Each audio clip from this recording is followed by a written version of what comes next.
welcoming Brendan Iribe to the stage. Brendan, as you may know, is a serial entrepreneur whose most spectacular success was the creation of Oculus Rift. And he stayed with Oculus as the AR and VR industries explode.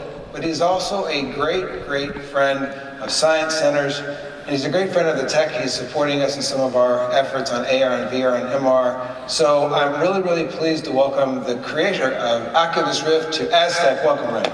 Thank you. So the best place to start is just with your story. Tell us a little bit about you and maybe your connection with ASTC. Sure. I got started in gaming at a very early age. I assume many of you out here have sons or daughters that are playing games, have children that are really into gaming, and I was one of those. I was just totally immersed in it. I was playing video games all night long, every day. And finally I got to a point where I wanted to do more than just play the game. I actually wanted to start figuring out how it was made and go in and dive in. So there is hope for everybody who has kids that are playing games all the time. There is hope that they will move beyond just playing and want to actually figure out how they work. So I dove into programming and started to learn how to put together these games. At 14, 15 years old, going in to have a career in making games is not very easy. So I tried a hand at that, and a group of us in high school, we put together this game. It was called Neophyte, and I think, like many early tech entrepreneurs, they started actually in gaming. And that didn't work out. We didn't make the next Mario. So then I looked at where could I apply this profession, this skill, and I joined a group called Quatrefoil. And Quatrefoil was building science center and museum exhibits, and they were a design firm. At the time that I joined, they were in the owner's home, in the basement of the owner's home. Ernie and Abby were two of the four partners in the firm, and I believe they're here today. Somewhere out in the crowd that I can't see. There they are, I see them waving. So I joined Quatrefoil, and we started to build these great science center experiences. And I could get paid doing that, more than gaming, that was for sure.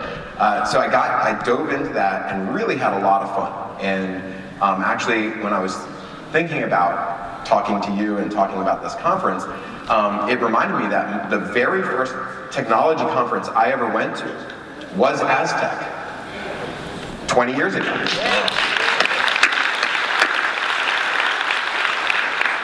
Well, and then you continued, I think, to have some of the things that we hope can happen in our experiences, not necessarily at a science center, but you've also told me about some of these powerful moments that you've had in your life that sort of changed your life and gave you a different vision for yourself in your life. What were some of those? So at ASTC, the first conference I went to, I remember walking around, this is 20 years ago, so I don't remember a lot, but I do remember this one moment where I was walking around the conference and there was this beautiful expo of all these great companies showing off their latest technology, and there was one booth for Evans and Sutherland, and these are the old pioneers of 3D many decades ago.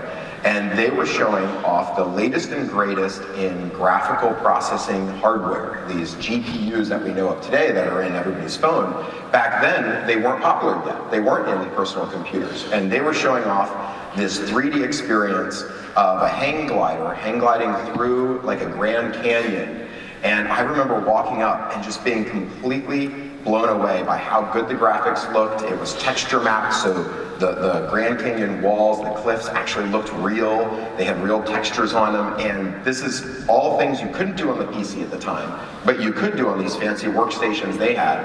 And for the very first time, I saw it at ASTC, and 3D graphics that looked real, and that's what I wanted to do. I knew at that moment that was the direction I wanted to go, and I ended up dedicating most of my career to 3D and saw it first here at ASTC. So it sounds like you do believe in the power of a moment. You do believe in these sorts of things, and I think you might have an announcement for today. Sure. So actually, if we have a screen here, I can't see the screen.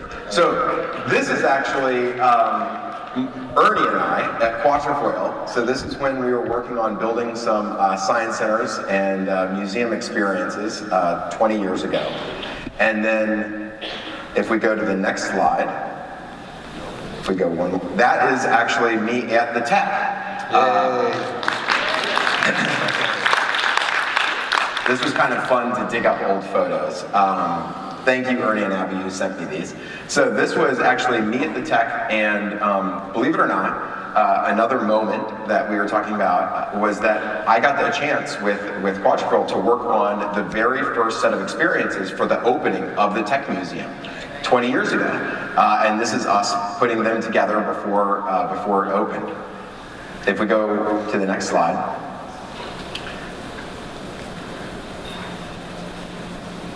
Let's see if my clicker works. Okay, so the announcement that we have to make is Virtual Science Center is a new nonprofit group that I'm putting together with Megan Lee and Bill Meyer, and we work together. Actually, Megan and I worked at Quattrofoil together 20 years ago, and we got reunited around the idea to share how virtual reality, augmented reality, and the future of machine perception, how this works. And that's what science centers and museums are great at explaining. And so we put together this new group that is building a traveling exhibit, and this is going to inspire the next generation of innovators and creators and students to understand how this future of VR and AR and MR works. So these are just concepts of what the space is going to look like. We're going to hopefully have it here at the Tech as well as other science centers. It's going to cover a number of different areas. And again, what I look at is going out and inspiring students on how this cutting edge technology works that they can't easily learn at home. They can play experiences, play games, but to see that latest and greatest and to see it in a way where they actually get educated and maybe even get inspired to go into this as a field of their own. So I'm very excited for Virtual Science Center.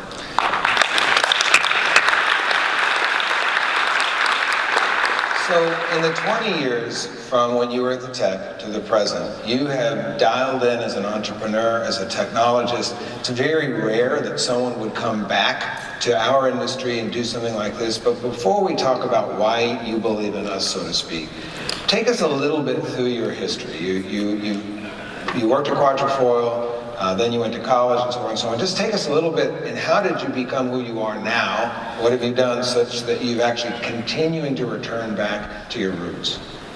So after Quattrofoil, that was high school. After Quattrofoil, I went to college for a few months and realized that I really loved working at Quattrofoil. I really loved building technology and products and sharing that with the world. And I ended up meeting a fellow named Michael Antonov at University of Maryland in college, freshman year, pretty much the first few days on campus. And we just hit it off. We were two geeks united. And we ended up starting a company together, and we both dropped out, and we started a small software company, building a lot of the technology that I wish I had had while building Science Center exhibits with Quattrofoil. The tools at the time, there were some Adobe tools like Director back then.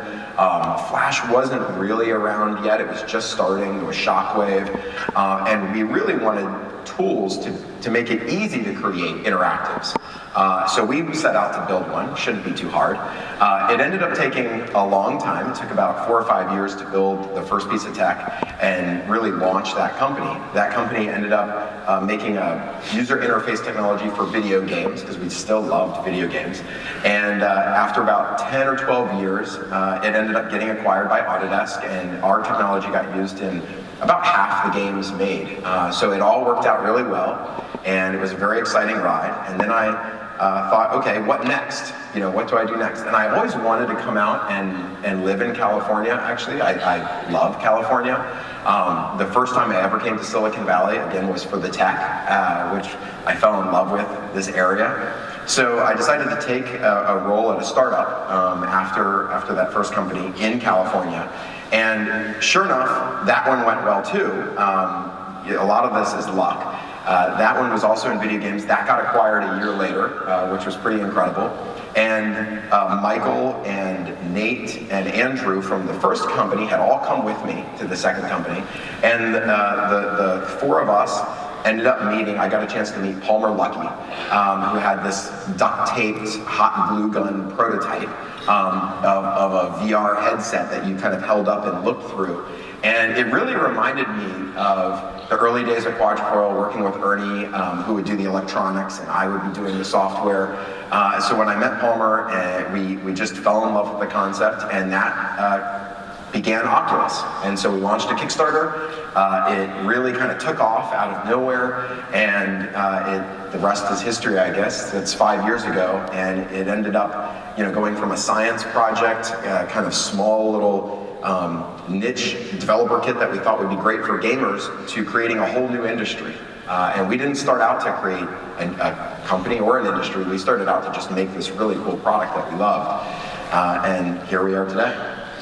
So, it goes almost without saying that Brendan is our proof of concept. And it is a wonderful story about the difference we have been able to make in your life. But there's the future too. There's the future that we look on, and we wonder now whether we are as relevant as we were in 1996 and 97, 98. What do we need to be for the world around us and the communities we serve? Tell us some of your thoughts about why you think we're relevant. Obviously we do, if you're going to commit so many resources to building an exhibit. Sure. So I look at science centers, at least back in 96, 97, the impact that they had on me as amusement parks for the mind. It's a place that you should want to take your kids or go yourself and be stimulated and inspired and educated, but also have a lot of fun. You have to, engage the users and leave them wanting to hopefully come back. And I think amusement parks still do a good job of that. A lot of people wondered, are they going to stay relevant? They give you an experience you can't get at home. And I think that we have to give experiences that you're not going to easily be able to get at home on an iPad or Wikipedia, that you can only get physically by going to the museum or science center and get educated and try something, see 3D for the first time, see incredible new technology for the first time, like VR, maybe a large physical experience of VR that you don't easily get in homes. As popular as the term Oculus and VR is today, it's still not in millions of people's homes. It's only in hundreds of thousands of people. It's still a relatively small market. So there's a huge opportunity to share that with the broader community that doesn't have it yet. And there's a lot of opportunity like that. And so more broadly, in terms of the kinds you think about, kinds of things you think about in terms of the future of technology. So you're still very young. You're on the cusp of the next thing. Always, there's always some new thing you're thinking about. What are the things you're thinking about now in terms of the future of technology? I look at technology, especially where we are in the computer age, as a stepping stone to what I think is going to be the next great era, which is going to be the age of augmentation. And I believe if you went back 100 years and you told people, in 50, 60, 70 years, we're going to be in the computer age, and this is what it's going to look like, most people wouldn't have believed it. Computers didn't exist then. Then they just started to exist, and people still thought personal computers didn't need to be in everybody's home. There were a lot of people that doubted that. Now we all have a personal computer in our hand many hours a day. In fact, I just installed this app called Moment, which is really scary, that will tell you how many hours you actually spend on your phone. I spend on average about 4 to 5 hours staring at my phone. A lot of times I even spend more than that. If you went back 100 years and said, we're going to spend 4 to 5 hours staring at this computer, I think a lot of people would have thought you were crazy. I think looking forward, if you go 100 years, we're going to end up spending probably all day in a pair of glasses that augments the world. And augments the world, gives us superpowers, gives us information, so we're not looking down at a phone, but it's just presented in the right place, allows us to be face-to-face with people and communicate to people, and not have to travel unless we want to. Travel is great, and it's an amazing experience, but a lot of times you'll have a family member, I'm sure most of us have friends and family members that live in other places that we only get to see a few times a year. I would love to be able to go to lunch with those people a few times a week.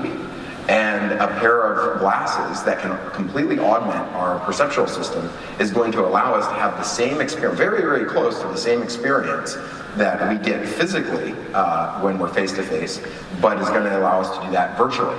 And I think if you go forward 100 years, and we're all in these glasses, we'll look back at the computer age as actually just a step towards this true age of augmentation that gets rid of physical boundaries and brings us together anytime, anywhere, with anyone. So I know a lot of people here will hear that and they will think about their own communities and they'll be concerned with some of the equity issues that are there in terms of poverty and race and gender. And I know these are some of the things you've thought about too. As you think toward that kind of future, what is the role of science centers perhaps, or what are some of your concerns about some of the equity issues so that everybody can achieve that experience and not just the wealthy? Well, computers started out expensive, and then they got pretty affordable, and now they're subsidized, and all you need is a cell phone plan. And a lot of people have smartphones. In fact, most people, even in the lower income, are getting smartphones. I think that if you look forward with glasses, it's going to be something that hopefully most of the world can afford, and most of the world can have access to. And most of the world is not going to be able to get on an airplane and travel all around the planet and go see 99.9% of Earth. They'll probably never see physically, but they should be able to see virtually. They should be able to put on glasses once we've scanned in the Earth and we've scanned in ourselves, and we should be able to teleport to any place on Earth in a pair of glasses and actually get a chance to go there and go to the Mayan ruins and have anyone, even lower income, be able to go anywhere in the world. And I think that's going to bring the world together in a way that we've never seen before. Again, computers, smartphones were like a step towards it. This is really going to feel like we're present and we're there. And it's going to be for everybody. I read a statistic that by the year 2020, 70% of the world will have smartphones, just to support what you're saying. And the power of technology to benefit humanity, to uplift human dignity, is certainly there. As you think about the future, about the social implications of technology beyond that, I know particularly you have talked to me anyway about some of your interest in gender equality. Why is that so important to you? Well, if this is going to be a platform for the world, we have to include everyone. This can't be just for male gamers. This needs to be for the entire population. And we need everyone building this together. And so right now, we definitely have a diversity challenge. And that's something that I'm really personally passionate about because I want this to succeed and be for everyone. And so we need everybody involved. You know, in Silicon Valley, there have been a lot of stories about the culture here. There are certainly articles that come about whether technology is our friend.